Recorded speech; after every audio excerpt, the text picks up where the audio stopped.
ever.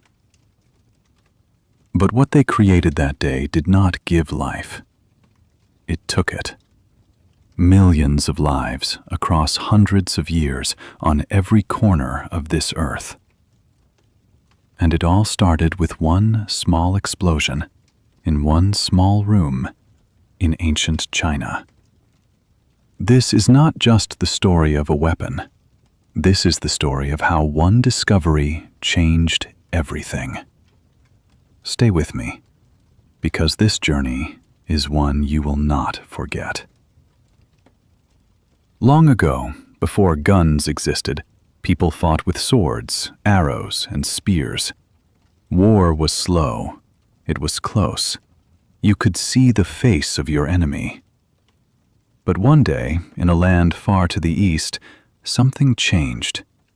It happened in China more than 1,000 years ago. A group of men were working with fire and chemicals. They were not soldiers. They were not kings. They were scientists searching for something else entirely. They were looking for a way to live forever. But instead of finding the secret to long life, they found something very different. They mixed together 3 simple things: charcoal, sulfur, and a white powder called saltpeter. And when fire touched this mixture, it did not burn slowly. It exploded. It made a sound so loud, so sudden, so surprising that the men stepped back in fear. They called this mixture huo yao, which means fire medicine. They did not know it yet, but this small discovery would change the world forever. It would change how people fought, how countries were built, and how history was written. It started as an accident. It started as a search for something good. But the story of what happened next is one of the most powerful and complicated journeys in all of human history. And the question is simple. What do you do when you discover something that cannot be stopped? For many years, the Chinese used this fire powder for celebration. They filled small paper tubes with the powder and lit them. The tubes flew into the sky and burst with color and sound. People were happy. People were amazed. But slowly, quietly, soldiers began to ask a different question. Not, how can this make us happy? But how can this help us win? The first weapons using gunpowder were simple and strange. Soldiers filled bamboo tubes with the powder and used them to shoot fire at enemies. These early weapons were called fire lances. They were dangerous, yes, but they were also unpredictable. Sometimes the fire went in the wrong direction. Sometimes the bamboo broke. But soldiers kept trying. They kept experimenting, because they understood something important. Whoever controlled this power controlled the battle. And so, slowly, over many decades, the weapons changed. The bamboo became metal.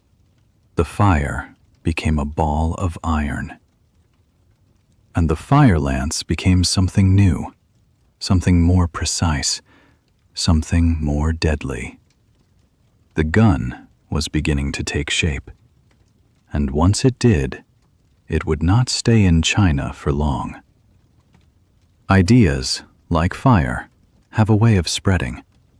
And this idea was about to travel across the entire world. Gunpowder did not stay in China. It traveled along the Great Silk Road, through deserts and mountains and ancient cities. This secret moved from hand to hand, from land to land. Arab traders learned about it first. They studied it, tested it, and wrote about it in their books. They called it by different names, but they understood its power. And from the Arab world, the knowledge moved again. It moved into Europe, arriving sometime in the 13th century. At first, European soldiers did not know what to do with this strange powder. They had their own weapons. They had their castles, their knights, their heavy armor. But some men were curious. Some men were brave enough to experiment. And one of those men was a monk named Roger Bacon. He wrote about gunpowder in his books, carefully and quietly, as if he was afraid of what he had discovered. He described how to make it, how to use it, and how dangerous it was. But his words could not be kept secret. Other people read them. Other people experimented. And soon, across Europe, a new kind of weapon began to appear. It was called the cannon. It was large, it was heavy, and it was terrifying. When a cannon fired, the sound could be heard from many miles away. Walls that had protected cities for hundreds of years began to fall. The world of war was changing, and nothing would ever be the same. The cannon was not a small weapon. It was enormous. It required many men to move it and to fire it. But its power was unlike anything the world had ever seen. In 1453, one of the most famous moments in history took place. The city of Constantinople, one of the greatest cities in the world, had strong walls that had protected it for over 1,000 years. These walls were tall, thick, and powerful. Many armies had tried to break through them and failed. But then came the cannons. A young sultan named Mehmed II brought enormous cannons to the walls of Constantinople. These cannons fired day after day, hour after hour. The sound was like thunder. The ground shook. And slowly, those 1,000-year-old walls began to crack. They began to fall. And when they fell, the city fell with them. This moment showed the entire world something very clear. Walls could not protect you anymore. Stone could not stop metal and fire. The old way of war was over. And this was not just about one city or one battle. This was a message to every king, every soldier, and every nation on earth. The future of power was in gunpowder. The future of war was in the gun. As cannons grew more powerful, soldiers began to ask another question. Can we make something smaller? Something one man can carry? Something one man can use alone? And so, over many years of trying and failing and trying again, the first handheld guns appeared. These early guns were simple. They were just a metal tube, closed at one end, open at the other. The soldier put gunpowder inside, then a small metal ball, then used fire to make it shoot. It was slow. It was difficult. In the rain, it often did not work at all. But it worked enough. And that was enough to change everything. Armies across Europe began to replace their archers and their spearmen with soldiers carrying these new weapons.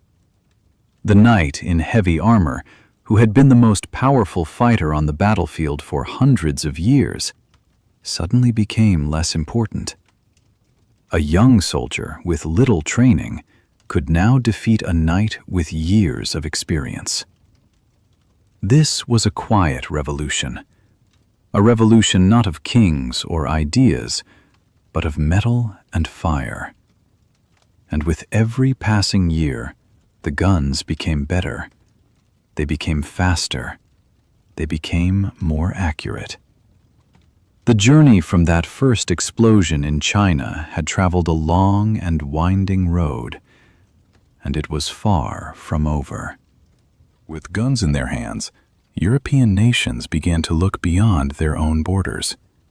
They built ships. They loaded those ships with cannons and soldiers, and they sailed to parts of the world they had never seen before. When they arrived in Africa, in the Americas, in Asia, they did not come with equal hands. They came with guns, and the people they met often did not have them. The result was devastating. Great empires that had existed for thousands of years fell in months. The Aztec Empire in Mexico, the Inca Empire in South America, powerful kingdoms in Africa, all of them faced armies with guns and cannons. The battles were often not battles at all. They were destructions. This is one of the darkest chapters in the story of guns, because the gun did not only change war between equal armies, it created a terrible imbalance of power across the entire world. Nations that had guns could conquer nations that did not, and they did. For hundreds of years, this imbalance shaped the world. It drew borders that still exist today. It moved people, destroyed cultures, and changed the course of millions of lives. The gun was not just a weapon anymore. It had become an instrument of history itself. Centuries passed, and then, in the 1800s, the world changed again. Factories appeared. Machines began to build things faster than any human hand could, and guns changed with them. Before this time, every gun was made by hand, slowly and carefully by a skilled craftsman. Each gun was slightly different. But now, machines could make hundreds of guns that were exactly the same. Guns became cheaper. Guns became easier to buy.